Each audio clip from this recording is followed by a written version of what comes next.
कहानी कबीर का सच। भूमिका बनारस की सुबह, वाराणसी की सुबह। गंगा किनारे हल्की धुंध, लहरों की आवाज और घाट की सीढ़ियों पर बैठा एक बुजुर्ग जुलाहा अपने करघे से लौट रहा है। उसके होंठों पर एक ही नाम है, राम। यही हैं संत कबीरदास, वो संत जो सच को तलवार की तरह बोलते थे, चाहे कोई भी बुरा माने। सच्चाई एक, भगवान हर जगह है। एक दिन कबीर गंगा किनारे कपड़ा धो रहे थे। पास में एक पंडित बोले, कबीर, भगवान को देखने मंदिर चलो। कबीर मुस्कुराए, मों को कहां ढूंढे रे बंदे, मैं तो तेरे पास में। उन्होंने समझाया, भगवान मंदिर की दीवारों में बंद नहीं है, वह तो तेरी हर सांस में, तेरे हर काम में है। लोग चौंके, क्योंकि पहली बार किसी ने कहा था कि भगवान को पाने के लिए कहीं दूर जाने की जरूरत नहीं। सच्चाई दो, जाति पांति का भेद झूठा है। बचपन में कबीर एक ऊंची जाति के बच्चे के साथ खेल रहे थे। तभी किसी ने डांटा, तुम जुलाहे के बेटे होकर ब्राह्मण के बेटे के साथ क्यों खेल रहे हो? कबीर ने हंसते हुए कहा, जाति ना पूछो साधु की, पूछ लीजिए ज्ञान। मोल करो तलवार का, पड़ा रहन दो म्यान। उन्होंने समझाया, इंसान की पहचान उसके कपड़ों या जन्म से नहीं, उसके कर्म और ज्ञान से होती है। सच्चाई तीन, पाखंड और अंधविश्वास का विरोध। एक दिन कबीर ने देखा कि लोग एक बड़ी पत्थर की मूर्ति को दूध से नहा रहे हैं, जबकि पास में गरीब बच्चे भूखे हैं। कबीर बोले, पत्थर पूजे हरि मिले तो मैं पूजूं पहाड़।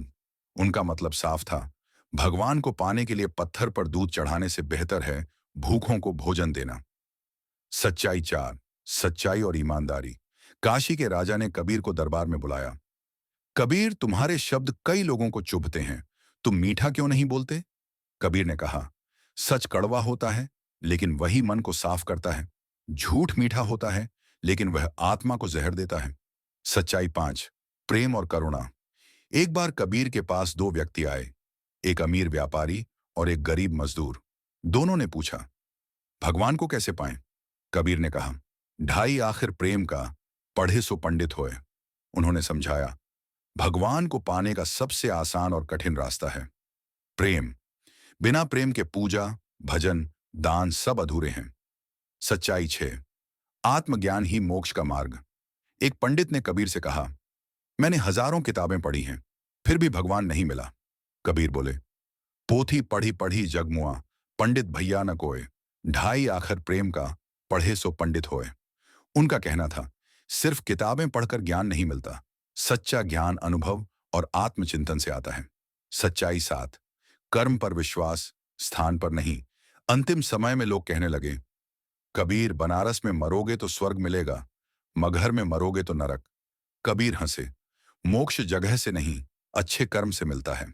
वे मगहर गए और वहीं देह त्याग दी, ताकि दुनिया समझे कि भगवान के सामने जगह की नहीं, कर्म की कीमत है। समापन कबीर का पूरा जीवन एक ही बात कहता है, सच बोलो, चाहे वह कड़वा हो। प्रेम और करुणा से जियो जाति, धर्म ऊंच नीच भूलकर इंसानियत अपनाओ आज भी। जब हम उनके दोहे पढ़ते हैं तो लगता है जैसे ये कल ही लिखे गए हों। माला फेर जुग भया, फिरा न मन का फेर, कर का मन का छोड़ दे, मन का फेर।